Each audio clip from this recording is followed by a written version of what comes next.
नाज़रीन, नसीराबाद में टाउन अमले जी नाअहली सबब सॼो शहर गंदगी जे वर चढ़ी वियो आहे, जंहिं सबब शहरी सख़्त परेशान आहिनि। इन हवाले सां ॾिसूं था अल्ताफ़ कांधड़ो जी ही रिपोर्ट।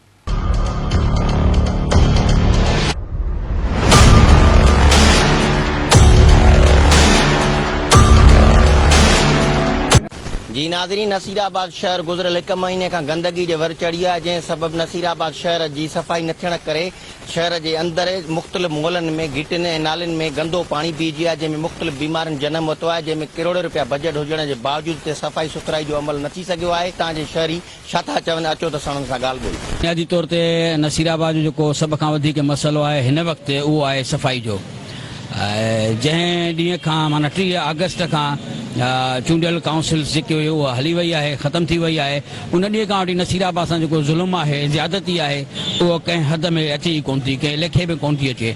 हर तरफ़ गंद आहे, हर घिटी, हर नाली, हर शहर जो रस्तो गंदगी सां भरियो पियो आहे। तव्हां शहर जी विज़िट कई हूंदी, बदबू खई पई वञे। ऐं हिते इंतज़ामिया जेकी वेठी आहे, सरकारी कामोरा जेके वेठा आहिनि, उहे नाअहलियो सबूत ॾियनि पिया। नसीराबाद में तमामु घणो जेको आहे सो सफ़ाई जे हिसाब सां गंदगी ॾाढी तमामु घणी थी वई आहे। घरनि जो किचिरो, धप ऐं हिकु तरफ़ वबा ऐं ॿिए तरफ़ जेको आहे सो किचिरो, बाज़ारुनि में किचिरो, घरनि जो किचिरो, तमामु असां जेको आहे तकलीफ़ में आहियूं।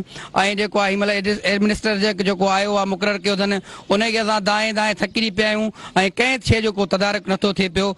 असां आला ऑफिसरनि ऐं आला अमलदारनि खां इहा घुर्दा कयूं त महिरबानी करे नसीराबाद ऐं तमामु जेको आहे सिंध जे शहरनि सां सफ़ाई कराए ऐं उन्हनि जी जेको आहे सो मसइलो हल कयो वञे। गवर्नमेंट जो सिस्टम चेयरमैन ऐं काउंसिलरनि खे घर विहारियो वियो आहे, नवां एडमिनिस्ट्रेटर मुक़ररु कया विया आहिनि। गुज़िरियल महीने खां वठी असांजे नसीराबाद शहर तबाही जे वर चढ़ियल आहे। तमामु घणी गंदगी थी वई आहे, वॾा वॾा ढेर ऐं खोड़ तव्हांखे घिटियुनि में नज़र ईंदा, नालियूं बंदि थी वियूं आहिनि। नतीजे में इहो थियो आहे त स्कूल ख़ाली लॻा पिया आहिनि, अस्पतालूं भरिजी वियूं आहिनि।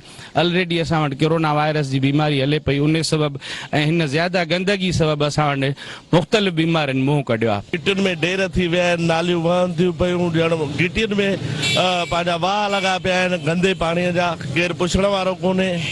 ऐं ही TMO खे जेकॾहिं केरु चवे थो वञी साईं मसइलो आहे, उन ते केरु दबाव थो विझे त उन जा वॾा था चवनि न ही ख़ानदानी माण्हू आहे, हिनखे न चओ। महिरबानी करे नसीराबाद जी अबतर हालत ते गौर करे हिन जो सफ़ाईअ जो बंदोबस्तु कयो वञे ऐं मसइलो हल कयो।